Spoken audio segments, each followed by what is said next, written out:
Oh, Okay. okay. Welcome to our monthly series. Today we are exploring the relationship between the biological, psychological, and social factors influencing mental health outcomes of refugees. I am your host today. My name is Kulegile Ziwalala. I am a social worker and works in partnership at Clever Minds of Refugees. Without further ado, we would like to welcome our panelists. Thank you guys for joining the call. Thank you guys for being in this important and really necessary conversation today. So I would like for you guys to introduce yourselves, starting with you, Jonah. You had to start with me, eh? You know, you know. My, okay, my name is Jonah Mukimo. I come from Kenya. I'm a social worker by profession. Working with an organization called Footprints for Change. I'm also a mentor and facilitator with the youth in the community with a program known as the LEAP program, where I mentor and facilitate youths to become leaders who can create solutions to problems that affect them within the community of Madari and the country at large. Yes, and I'm happy to be here. Thank you, Kuli. We can move on to Kenya.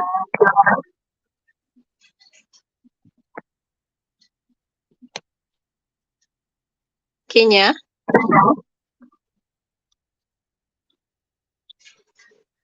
Okay, Yenzile, you can introduce yourself. Hello everyone. My name is Nkosien Zilenkomonye. I Hello am and from good morning. My name is Kenya. I am a Kenya. psychologist.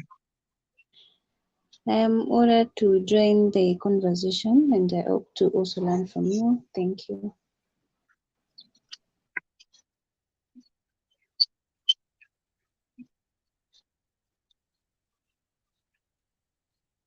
Thank you, Kenya. Yenzile, you can take over. Oh yeah.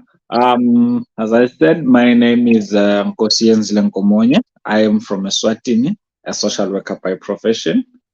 Um, a social worker involved in youth leadership, youth empowerment, worked in that space for a very long time, still serving that one currently with the Swaziland Youth Empowerment Organization. So I am excited to be part of this call. So yeah, let us fail forward and see what we can learn from each other. Thank you, Yenzile. Destiny,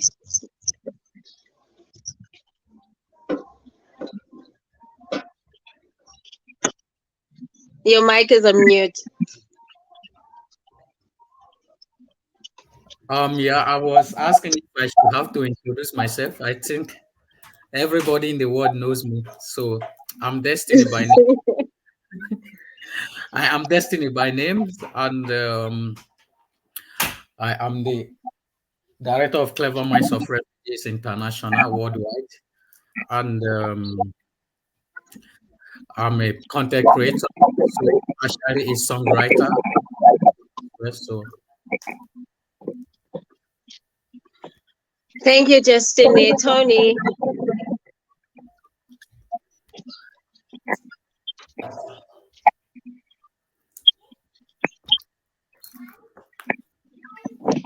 Tony, are you there?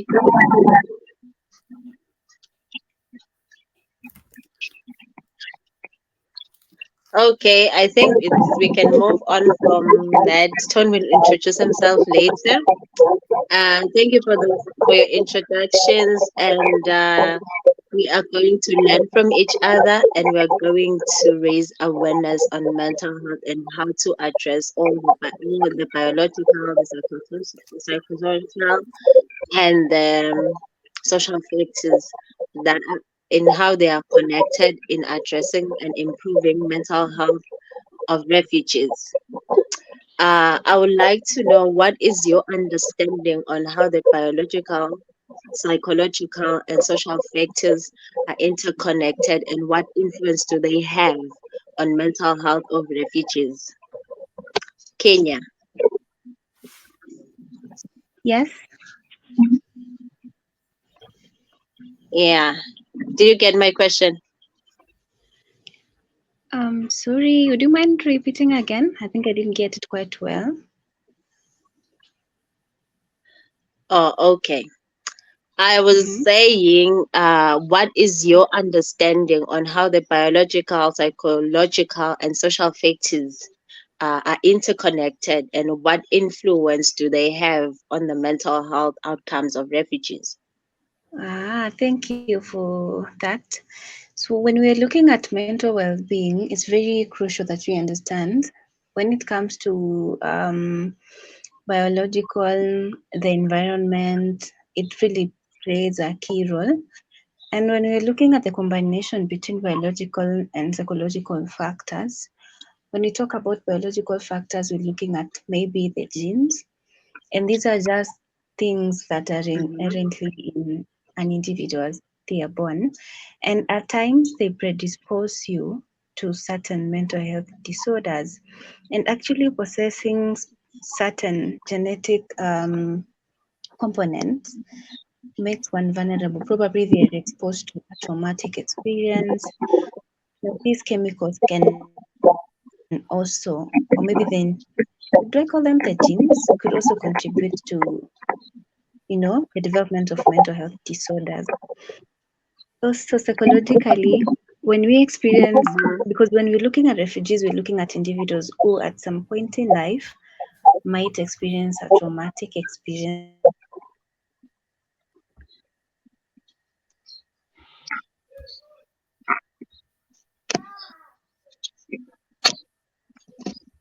and uncertainty because you're not quite sure if the environment is safe or not unless when you are in a camp where you know you're safe.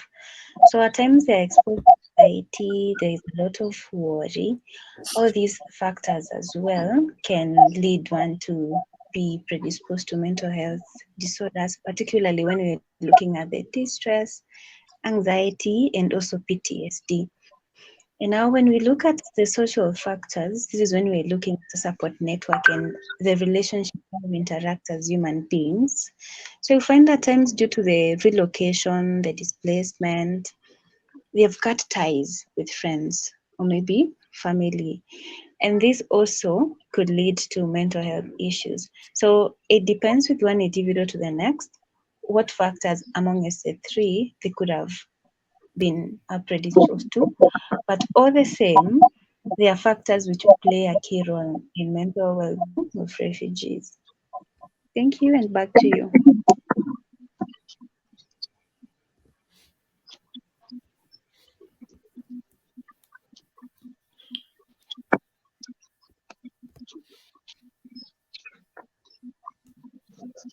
Thank you, Kenya. Thank you for enlightening us on how these factors link each other so that they can be able to get a positive outcomes on mental health issues, and not only relying on one aspect but looking all the other factors that impact refugees' mental health. So, why in looking into that, we're understanding that people experiencing different different experiences along their journey. So, why is it important for professionals to understand the unique needs of refugees when dealing with mental health issues? This goes to Yenzile Ngomonye. Okay. Thank you, Kuli, for that opportunity. As I think as Kenya alluded, Yeah. it is very important that we understand how all these contribute towards each other, forming this huge thing that then causes the problem towards your mental health as a person. I think there's a lot of things that are involved when it comes to refugees, of which all of those Mm-hmm, will mm-hmm, touch on basically on your mental health as a person. I remember in my undergrad, when we were taught on how to handle clients. One was there was always the overemphasis of treating each case as a unique case. It is very important that you treat every case as a unique case when it comes to counseling, when it comes to trying to deal with issues of mental health, simply because no two cases are the same. What caused what could be the triggers for client A could not be considered as triggers sometimes for client B. So, as professionals within this field, it is important that we liaise. It is important that we understand this this field holistically. We understand the biological factors, we understand the social impact, we understand the psychological part, so that whenever we try and engage and plan interventions that will try and curb or that will try and mitigate the issues of mental health when it comes to refugees, we come from an informed view which will now speak directly to what this particular individual needs, not what maybe not looking at it from a group perspective, but we look at it individually. So it helps us to be able to be in a position to come up with interventions that will be tailor-made for the problems at hand, so that we do not treat different cases as similar cases, so that we distinguish between cases and ensure that whatever intervention that we come with as professionals working in the field actually serve the purpose that we wanted to serve. Yes, that's all. Thank you, Enzile. There is no size fits all interventions for individuals, and there is plenty of intervention that can be explored, and professionals shouldn't shy away from using their experiences and using their knowledge in employing those interventions when addressing these unique needs of refugees. So, Jonah, meeting the socio-economic and cultural needs of refugees enhances their well-being and successful integration into community. What are some of these challenges that can hinder that? Thank you, Kuli. I think one of the main challenges that can hinder the social. The question was social. Let me just confirm it. Mhm. Social, economic, cultural, and psychological needs of refugees could be the aspect of, because in many cases you find that when refugees come to other countries, they do not have economic activities that can sustain them. So those are kind of one of the challenges that affect refugees, because you find they are dependent upon the local governments or the local communities to sustain them, and that doesn't bring an aspect of sustainability. So as maybe as organizations and countries that do host refugees, I can give you an example of a particular person that I met when I was traveling from home to town. So they were sitting next to me, and they were selling screen protectors. I don't know if you know the screen protector that you put on your screen so that when it falls it doesn't break. Eh? So those ones Yeah. particularly, and in Kenya, I don't want to like sound like stereotypical, but in Kenya, most of the guys who sell those screen protectors and phone accessories mainly come from other countries, more so refugees from Rwanda, guys from Congo, and also Burundi. And if you ask a lot of Kenyans, they will tell you that a strong 7 out of 10 guys who sell those things are of foreign descent. And those are some of the activities that they do to sustain them in the country. So you find that if we do not have a social economical aspect to it in making sure that the refugees have they can generate their own income and come up with financial resources to sustain their family, then that becomes a challenge. And that's how I look at it. And then there's also the aspect of cultural understanding and integration. So we need to recognize that respecting the backgrounds of refugees is essential to have successful integration. Because Destiny, please mute your mic. Continue, Jonah. yeah, so we if we recognize and respect the cultural background of refugees, that this is very important because different refugees come from different cultural identities. They come from different countries. Some speak different languages. Some worship different gods. So putting all this into context really helps in overall achieving the overall intended integration that we would want to see within the refugee context. Yeah, I hope I did answer your question, Kuli. Yes, Jonah, thank you. You touched on the language part. I think that is really crucial in ensuring that we enhance the successful integration of refugees, because that's how we get to learn and understand what they are trying to communicate, and we get to understand their background, their culture through that, and it eliminates stigmas and discriminations to a certain extent. So, what are some of the community interventions that can be used to meet this biological, psychological, and social needs of refugees, Mr. Yenzile? Please come again. Your question, Uh, Kuli. what are some, yes, some of the community interventions that can be used to meet these needs, the biological, the psychological, and the social needs of refugees in promoting their well-being in those host communities? I think one of the most important things that any government or any community or any level body of authority can do in trying to prepare, in trying to help refugees. I think the first thing that has to be done has to be the preparation of the community that these people will be put in.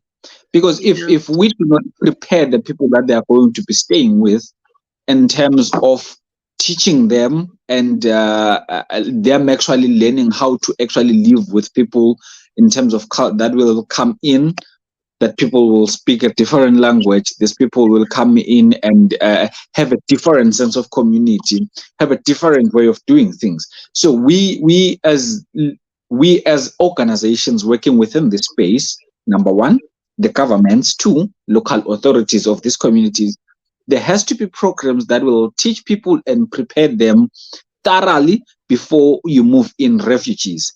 This will enhance in the people being receptive, because one of the crucial challenges in terms of refugees, as I understand, is actually the issue of acceptance. Most people will become refugees because they fled from home because of war, because of economical issues, challenges, right? So if this person is coming into our community and this person is coming from a war zone, they ran from a war zone. So they are seeking refugee. They're seeking refugee because they want peace. They're running away from home because of the war. So if they come into our community now and we start being racist towards them, we start calling them names, we start treating them differently because they do not come from our own communities, that will also ensure that their stress levels go up to an all-time high. Kenya mentioned an important aspect in terms of refugees. The movement themselves create the gap. It sort of it makes them detach from a place of comfortability. It also then opens up the void for for for emotional support. People live in certain communities because they understand each other. There's that level of cohesion within the community itself. So this person moving from one community to another, this then changes everything. So I strongly believe that as communities hosting refugees, we need to be well prepared before refugees move in. And besides that, we also need to have programs that will help them integrate into our society. For as much as they may be having different beliefs and different cultural practices and all, but they also need to be integrated into our societies slowly but surely, allowing them the freedom of choice, even though they don't have much of that, but allowing them the freedom of choice to choose what they want to be, to choose how they want to live their life. So that will also help them, will help them cushion. So as communities, we need to be prepared, and we also need to have interventions or programs that will assist in ensuring that whatever that they ran away from doesn't happen where they are at this point in time, so that whatever they ran or they migrated to achieve, they are able to achieve. This person who left Mozambique and came to Eswatini in search for greener pastures. So the communities that are actually um, become the host community, there should be ways of trying to integrate these people into our society, into our economic structure, so that they are also able to contribute into the economy of the country. We use them while also paying them at the same time. So that way they are able to generate money for themselves and live the life that they want to lead as refugees of that country. And we also, as communities, need not to shy away from the fact that at some point in time we also need to consider the issue of citizenship for these people. It is important that at some point in time, should one choose to become a citizen of that country, there are measures put in place, there are rules and regulations put in place that will allow them to be a citizen of that country should they choose. But it should all be in a friendly environment that will actually enable them to have that freedom of choice, that freedom of being, giving them that sense of belonging as a whole, so that their lives change for the better. That would be my take. I hope I answered you well.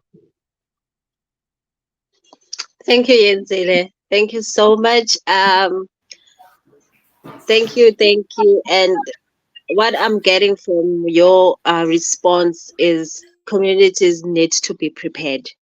Preparedness is important in receiving refugees, and through that can foster uh, better in better integration for refugees. And instead of seeing refugees as needy people, we need to empower them and help them gain their independence back, as the movement itself has caused so much trauma. And we're trying to bring them into a space whereby they feel safe, they feel loved, they can be able to strive and rebuild their lives again. Uh, l- Proceeding to knowing that the movement, sometimes some of these refugees have to move from one country to another. The movement takes longer, and that could be so stressful, and it gets so hard for them to adjust in new cultures. And so, in looking into that, what are some of the impact on mental health refugees from that movement, which has taken so long for them to get the citizenship, to get a host country or a community? There's so much there. So, what are some of these impact on refugees' mental health? Kenya.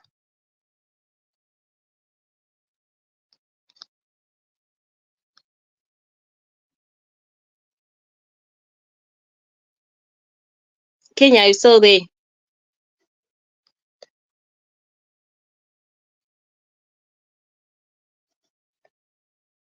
Jonah, did you get my question? Come again? Do you get my question? You are asking about what are the effects now that the refugees experience as a result of their migration into like different host countries. Yeah, especially when this movement takes longer, and then they have to move in different countries to get to their destination. I believe one of the challenges that I see when it comes to the migration of the refugees from like the country to host countries could be now the aspect of for them, because some of the time the migration doesn't take a day, doesn't take a week. Sometimes it takes months. For others, it might take several. And during that process, they get to experience a lot of things. Some might experience abuse, some might experience harsh environmental conditions, some might experience people maybe being killed in the likes of like in the cases of Rwanda when people were migrating to other countries. These are things that they experienced during that time. And I believe for me, it might lead to a lot of cases of PTSD, where now you find, because of the exposure that you've been exposed to, like being far from home, not knowing if you're going to leave the next day, not knowing how things are going to be when you get where you want to go, it brings about a lot of post-traumatic stress disorder. And when you find that most of the refugees who do come to the host countries now have a lot of mental issues in line with that, and those are things that maybe might affect them mentally to a point where they're now kind of like lost and in dire despair of need of help. Mm-hmm. And that's why we see that we need to have the psychosocial support, where before we integrate this person into the community, there are certain aspects, there are certain traumas this person has faced that needs to be addressed, that needs to be talked about. They need to heal first before now we talk about them being integrated into the workforce. We talk about them working in our industries and all that. There are those aspects. So I believe that could be one of the challenges that these people do face, and it's very, very hard. Yeah. Thank you, Jonah. I would love to hear Destiny's view on that.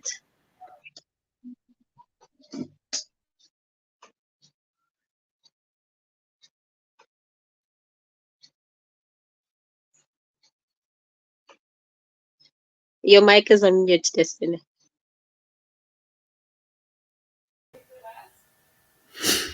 Okay. I think I will start with the migration of the refugee who have migrated from Africa to Europe, because when you check the distance from the desert, Sahara Desert to Libya, is a very long distance, which take many weeks before people could be able to arrive Mm-hmm. in Libya. And when people that is traveling from the West Africas, they don't have mainly basically one route to travel to Libya. Most of them pass through Niger. So before somebody from Senegal, Gambia, and Mali could be able to migrate from this West Africa to Niger through land, through desert, that take a whole lot of hours. Even sometimes people spend 3 days just to migrate from Senegal to Niger, just to board from Niger to Libya. So if you check of those distance, already people have been under trauma just traveling from waiting the Senegal to Niger. So when we all arrive in Niger, then you will come and check the impact it will have on people traveling from Niger. Then you now head to Agadez, which is the capital of Niger. Then when you came to Agadez, then before you start thinking of leaving from Agadez and embark on a total journey of over 4,000 miles, then, and those miles are the thing that you are not going to be fleeing from up. You are going to be walking, you are going to be running, and you are going to be sleeping, and you are going to get lost and come back again. So when you check of all those things, how impact many refugees, you will come and see that most of 99% of many refugees that migrate from Africa to basically Europe, because I think I would love to use most community in Europe as an example, because I think it's more traumatic to compare with those that migrate within the African continent, because Mm-hmm. it's very traumatic. Many people are being traumatized, psychologically affected, and emotionally affected from the route alone, from Africa down to Libya, from Libya being capitally enslaved in Libya. Most of them are being kidnapped. So those places we are being like kind of traumatized. Most people are being traumatized mentally, psychologically, emotionally, only within the route of the migrating. So we have not come to the new base where we say, okay, this is a society, this is a community that is hosting us. Then when we now finally arrive in a certain country, then you see the influence of the community that house in many refugees. Like, for instance, like in Germany, you see that the high of racism in Germany is very high. The chances of learning the culture in Germany is being abolished, the chances of being like kind of being part of integration courses are very high. So refugees are not being given chance for all those things that can be able to let them forget about that trauma. So Mm-hmm. many people have that trauma. Many people have that trauma. Built those trauma that many majority of refugees face during this migration are inside them, building and growing tremendously without any intervention from the society or the community of where we live in our new home in many people's base. So when you come to Germany, you will find that there is no even health care. People lack health care. People lack integration. People lack cultural experiences. So when you see of all those things and you come to see the daily racism that is impacting many of us, which is triggering those emotions that many of us face during our migration, during migrating from Africa to Europe. So those things brought them out because number one is many 199% of many refugees that migrate to Europe don't have the access to healthcare, doesn't have access to psychologists, doesn't have access to do anything that will make them happy. Because when we come to the elements of what makes people can be able to surpass trauma and psychological illness, is number one is happiness. Number two is being exposed to a society that realize that you are a human being. But being a part of living in a society whereby you are not being in a regardment of a humans, they see you as non-existence. So I think those things are being contributed to many people facing psychology and trauma illness in many society that we live here in Europe. For example, like I've often used myself as an example. When I came to live here in Germany, then I choose that I'm living in the community of Bamberg. I think where you guys came, I think you guys heard about Bamberg of a thing. So when we came here, we are not allowed to visit psychologists because we are illegal migrants. We are not allowed to adapt their culture to mingle with people outside the camp where we are living. So we are being um, deprived of having even a tablet that can help us to have a kind of to calm our brain down or to give us a good night sleep. So we are being deprived from many things that could able to help us. So this is the reason why majority of people that you see that is living in camp in most society in Germany is more depressed than most refugees that you see in Africa. Because when we come to see the refugees here, we are totally living out of the planet. So here there is nothing like integration. There's nothing like psychologists, like when people say that yes, visiting a psychologist and the work, the art of being help of a psychologist. I don't, it was not even long that I know the meaning of psychologist because we are being forbidden to visit psychologists. Many refugees that it is not all the community in Germany, but basically in Bavaria. When you migrate to Bavaria, then you don't know what is psychologist, but you are dying in silence. You are having this mental illness, psychological illness, and many of the things that being generated from the act of migrating from your country to this country.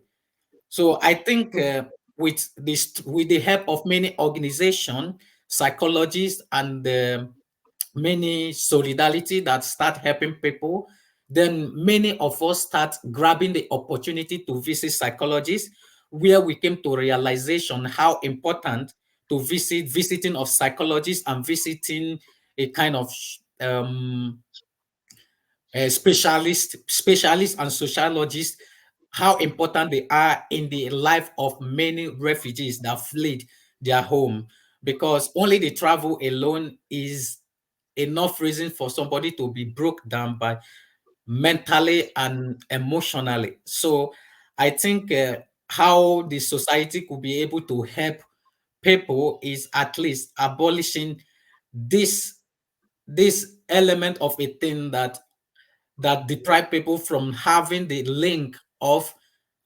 visiting psychologists and visiting specialists, because I think the first thing that every refugee should do when departing from his home and living in a new home, as far as he or she have that spirit of migration on them, the first thing that I think that they should do is visit a psychologist, because physically and mentally, practically and technically, it grows in us, because we have faced a lot of things from the journey, and come to live in a society whereby we don't have that access to visit any kind of specialist or any kind of psychologist, or even visit some kind of communities or kind of um organization that even give counseling, to even have a counseling of mental health, have counseling or how it function in people's life, is being totally been deprived from many refugees that lives here in Europe. So I think for us, striving so hard for such opportunity to be granted for many refugee, to have that link, to know Mhm. when and how to visit doctor, or any kind of thing, any kind of illness, depending on where they are living, is going to be great impact in the community of many refugees. Thank you, Destiny. Thank you so much. I'm just like recalling from one of the journey that you told us when we first met, and I'm trying to link it from what you're saying, and I understand that there is more trauma along the way, and trying to find get to your destination. Um, but communities can always try to make things better for us or for refugees to be able to strive and deal with all the trauma they have faced along the way.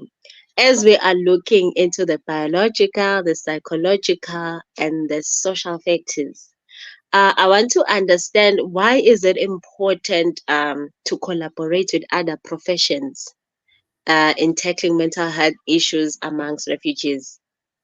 Yenzile Ngomonye.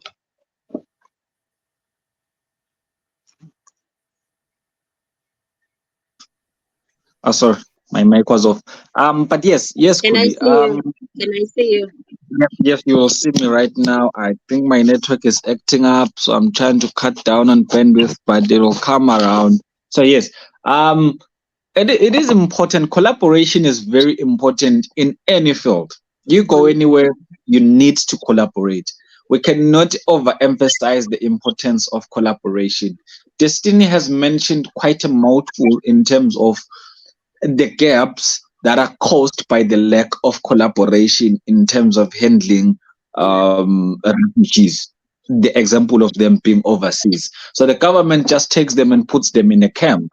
They are feeding them, yes, but there's other issues that need serious attention. The issue of their mental health. So, because the government is not even collaborating with organizations that deal with these things, that know the importance of taking in social workers or even psychologists into these camps, because there's no collaboration there, then this particular service that is very much important is missing. So it is important that as professionals within the field of mental health, we do collaborate, because some of the issues that we deal with in terms of in as far as refugees are concerned cannot be solved by us, Mhm. but can really be solved by friends of ours. Let's make a typical example. The Yeah. person is here, we are attending to the person, the government as a stakeholder is given a refugee camp, right? So we come in as Clever Minds of Refugees. We are an independent organization. What are we bringing in? We're bringing in the social workers and the psychologists to ensure that we capacitate the mind of this person to try and bring them into good mental health. But then this person at some point in time needs a job. This person needs education. Then that is when we need to collaborate with other organizations that will come in and teach them the skill of starting their own business. That is when we'll need to collaborate with other organizations that will come in with that small fund grant that will enable Destiny to start his own business so that this person now thrives. We need to attack mental health holistically. So, but at this point in time, the issue is we are not attacking holistically. So, we are only looking at it from one perspective. Then that is when the issue of collaboration becomes very crucial and very important. It is important that we collaborate because we do not do everything. So rather Yeah. we, instead of trying to act almighty and everything, knowing that we know everything, but rather we engage the professionals in that field. We know nothing in as far as arts are concerned. Let's bring in an organization that does art. We know not much in terms of healthcare. So let's bring in the organizations that deal with that. Let's bring in the organization that teach business. Let's bring in the organization that are connected to funders, that are connected to seed grants that would assist this person. Collaboration, very key. At this point in time, this is the collaboration itself. We have Destiny up in Germany, there's Congo in Kenya, there's me in Eswatini. We are collaborating because we need ideas. We need to share what we know. We need to share how we've seen things, how things should be done. And then in that manner, we become the best for the clients that we want to serve. That would be my take. Thank you, Yenzele. Uh, I want to highlight on the fact that we use one-sided approach, whereby people focus on mental health alone, whereby sometimes there are health issues. There are also social factors that contribute to the mental health of an individuals.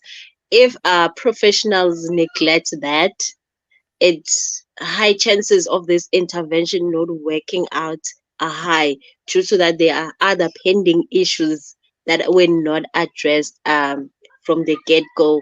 So thank you so much, Yenzele. Uh, as you were speaking on that, we understand that there are complex relationships we understand the relationship of the three factors that we're speaking about today: biological, psychosocial, psychological, and social factors. Uh, but what are the outcomes if a professional really understand the relationship? What are we expecting to get out of it? What is the outcome of ensuring that a professional understand all three aspects and how they should be administered to that individuals? What are the outcomes in developing mental health approaches? Mr. Mm, Jonah Convoy. yeah, I believe once we get all three aspects of the social aspect, the psychological, Mhm. I think it'll be more of like a holistic approach in how we address the issues of refugees, so that we are not leaning towards one aspect of the refugees issues that are affecting them, but more of we're like now addressing it in a more of like a holistic approach. So a person is able to get resources that will enable them to like fend for themselves. A person is also able to get psychological help that might be issues with trauma and PTSD, and then also the social aspect of it, where now the community that this person is integrated in has been educated and is welcoming, and the aspect of the person's culture is also put into context, because now we have the aspect of if so, for example, if I'm from Kenya, there are certain foods that I do not that I am used to. There are certain cultural practices that I am used to, and then if I migrate to another country, then there's that issue that how accepting are they of my cultures, of my customs, of my beliefs. So that's the whole holistic point of like looking at the whole three pillars that we are talking about here. It's that it brings a whole holistic intervention, and now we'll find that the refugees are looked at better and are able to integrate even faster and more easily.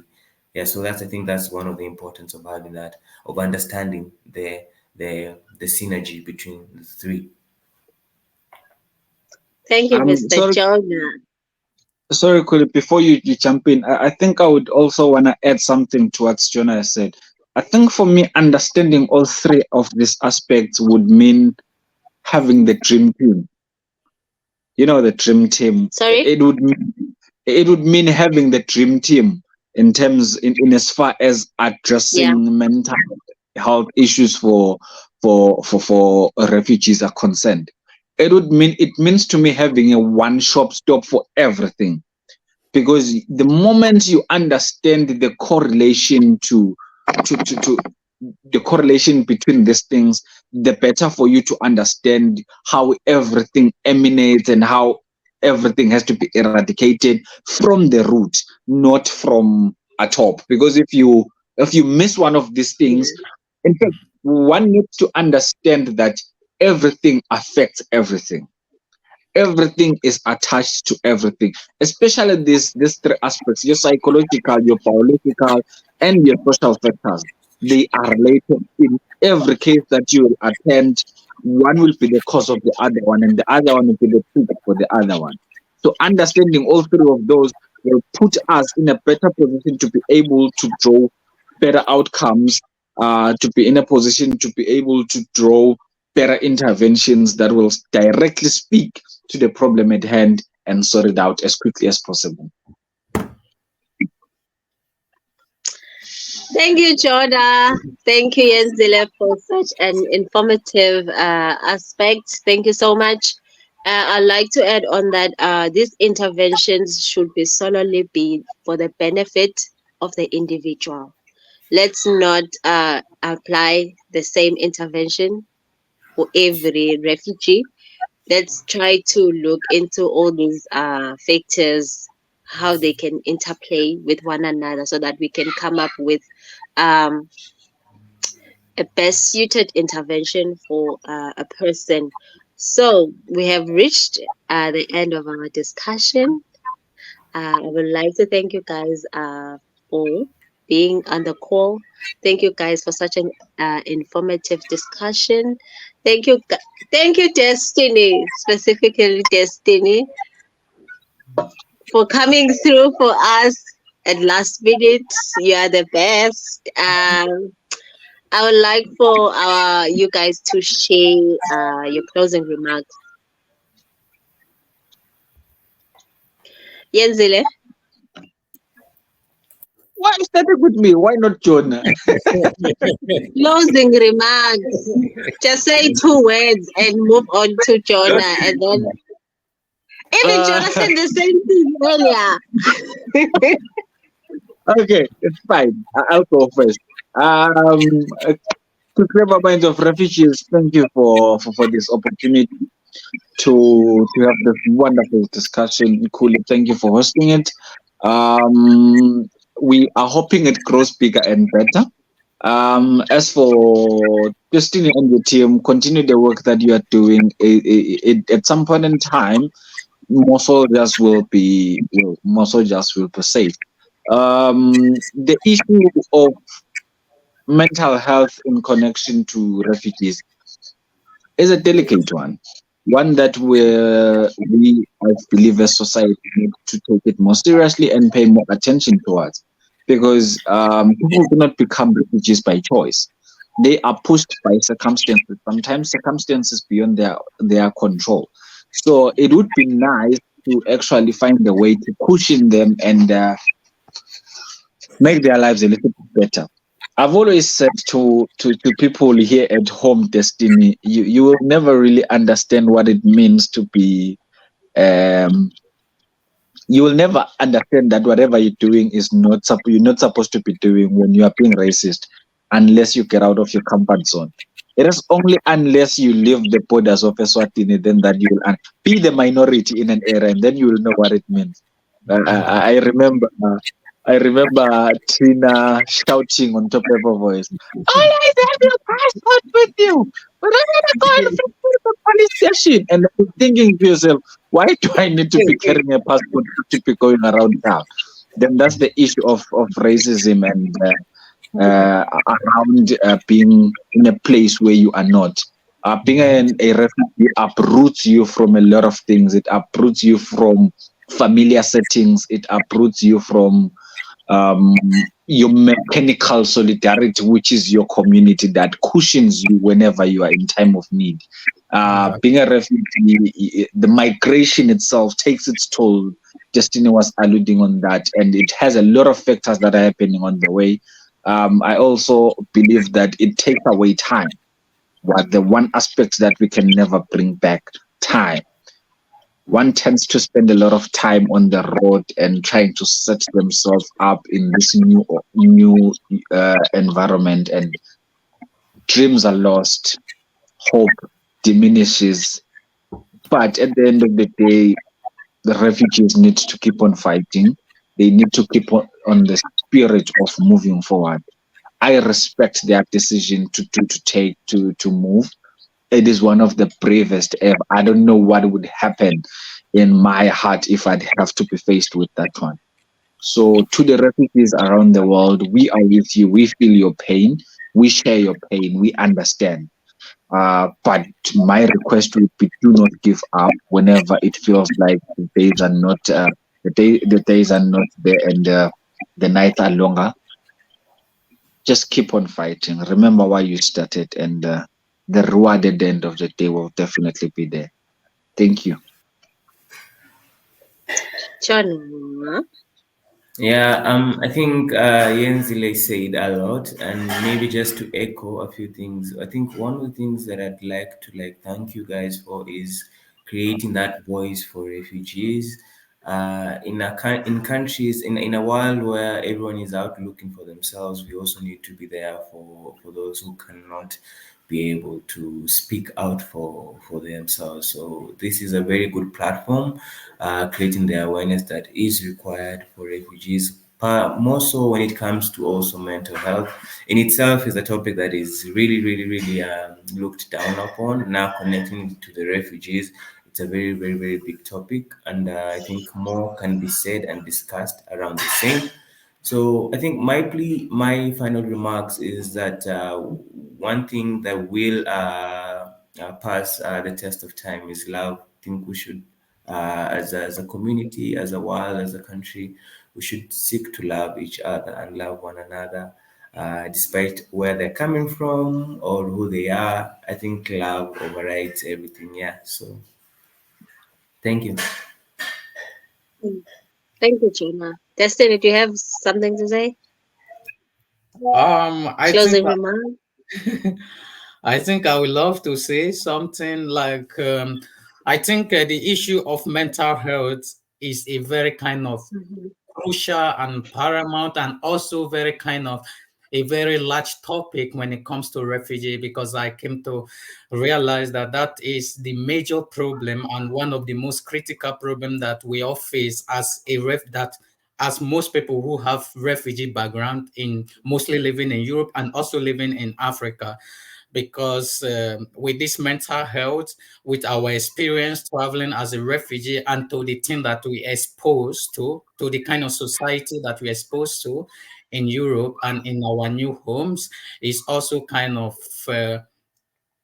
making everything getting worse. And also, I will also like to use this our very medium to like kind of urge many organization who based on mental health organization to take it very serious and very kind of very serious. When I say serious, that means I don't have any word to replace seriousness, because if this word of mental health is being taken serious among the many refugees, I think it's going to help a lot of refugees to regain their stamina, to regain their own kind of dreams and everything, because it's a kind of battle, endless battle that many refugees are having in Europe. Number one, if you are a refugee in Europe, you don't have to think of your dream. You don't have to think of your goals as a human. You don't have to think of having a wife. You don't have to think of having a boyfriend, whatever. You have to only think of eradicating the mental health that you are having, the mental psychology and everything that you are having as a that you have been subjected to, exposed to daily in your daily living. So I'm always using all our series to urge the mental health organization to be, to find a better solution, to work with many of us who have refugee backgrounds, and also because many of them doesn't have that link to come or to go to this organization in their self. They only have a link or kind of recommendation. So how can we do it? I think is we have to bring out a strategy that we can be able to be going to, at least even if it's not a refugee camp, then it should be a question, or we should establish online platform like something like this, whereby we can be able to sending out and giving out information on so person who have it should be able to contact us so that they can be able to be helped or being even counseling a refugee is a very kind of massive help to them. We can also issue out and volunteer within ourselves to counsel them, to give them an advice on them, because many of them are being confused. They don't know what to do. Many of them have future dreams, but now they are not thinking about their dream. They are thinking of how to get rid of their challenges, their physical challenges and their mental challenges. So we urge ourselves, every one of us in this platform today, and both the viewers, like to kind of put more put more effort on it so that we can get as much as we could from the refugee community. Because I always speak from my perspective, because I was a refugee before. I've passed through so many things, and also those things that I've passed through is still living inside of me. So like I told you guys when you guys visited in Germany, that the only therapy that I took was to be a creative person, and to subject myself with so many kind of things, with different kind of society, like Farafinas, like many others. So those are the only therapy that I could be able to take based on the kind of community that I was living in. So I think with us, Jonah is there, Kuli is there, and I think we all have the experience. Even if I didn't study it in school, with my own Yeah. experience, rather as a refugee, I could be able to advise somebody what to do and what not to do for him or her to be able to escape trauma and psychological dysfunctioning. You understand? So now we are planning to visit Kenya soon, and I will likely to invite Jonas to be fully in part of us, because we have a lot of activities, and this mental health issue is going to also be the most thing that we are going to do. So thank you. Amazing. Looking forward to it. Yeah, yeah, I'm yeah. glad that I'm glad that you invited Jonah. He owes me something. So he'll get the opportunity to. No, to facilitate that. So that is it, bro. Thank you guys for joining us. I think this is the end of our call, and see you in Kenya, Jonah. Can't wait to see you. See you in Kenya. See you in Kenya in 3 months or in 2 months time or in a month's time.